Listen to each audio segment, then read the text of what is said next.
All right, so let's talk about the Murphy bed. You know, that super clever piece of furniture that just disappears into the wall? Well, what if I told you that this simple space saver has this wild secret history? We're talking romance, really strict social rules, and, believe it or not, a surprisingly long career in slapstick comedy. Right? That's the question. How on earth does a bed get mixed up in all of that?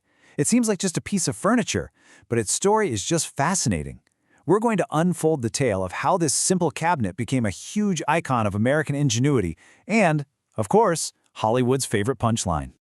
So let's paint a picture. The year is 1900. We're in San Francisco, and our hero is a guy named William L. Murphy.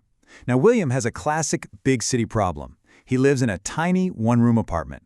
But it wasn't just about the lack of space. His problem was, well, it was about love.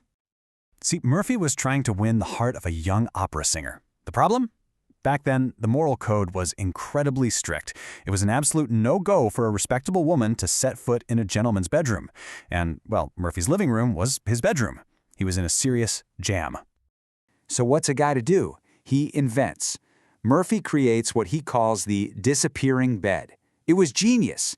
He used this clever pivot mechanism with counterweights so he could just hoist his bed up and tuck it away in a closet. Instantly, his bedroom became a respectable parlor. It just goes to show, the greatest inventions often come from the most personal problems. And you know what? It totally worked. He and the opera singer got married in 1900. But while that love story is the stuff of legend, the history of the fold-up bed has a few more twists and turns. See, our hero's brilliant idea didn't just appear out of thin air. And this is where the plot thickens. Was William Murphy really the first person to dream up a bed that could just vanish into the wall? Turns out the answer is no.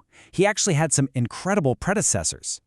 Get this. A full 15 years before Murphy's romantic dilemma, Sarah E. Goode, who was the first African-American woman to get a U.S. patent, designed something called a folding cabinet bed, and hers even doubled as a writing desk. Then, by 1895, you could already buy fold-up beds right out of the Sears catalog. So here's the key takeaway. Murphy didn't invent the concept of a folding bed, but you could say he perfected it. His counterbalanced pivot mechanism was the real game changer. It made the bed way easier to use, way more reliable, and ultimately, his design was the one that stuck and became a household name. And what a name it became. I mean, at its peak in the 1920s, when cities were booming and apartments were getting smaller, the Murphy Bed Company was pumping out over 100,000 of these things a year. Owning one wasn't just practical, it was a status symbol. It said, hey, I'm a modern, sophisticated city dweller. But the story doesn't stop there. The bed made a huge pivot from being a status symbol to, well, a slapstick star. Once the Murphy bed was in everyone's homes, it was only a matter of time before it landed in Hollywood. And there, it was cast in its most famous role, the chaotic comedian. Oh man, its filmography is legendary. The bed's breakout performance was probably a 5-minute-long battle with Charlie Chaplin way back in 1916. But it didn't stop there, no way. It tried to trap James Bond, it folded up poor Roger Rabbit, and it was a recurring villain for the Three Stooges and Popeye. The Murphy bed became the ultimate movie prop for when you needed things to go hilariously wrong. And this reputation wasn't just in the movies. It even made it into music.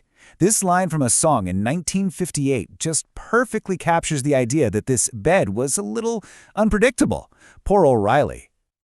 All of this comedy gold leads to a pretty serious question, one that's been around for decades. After seeing all these characters get swallowed by a bed, you have to wonder, is this thing gonna fold me up in my sleep?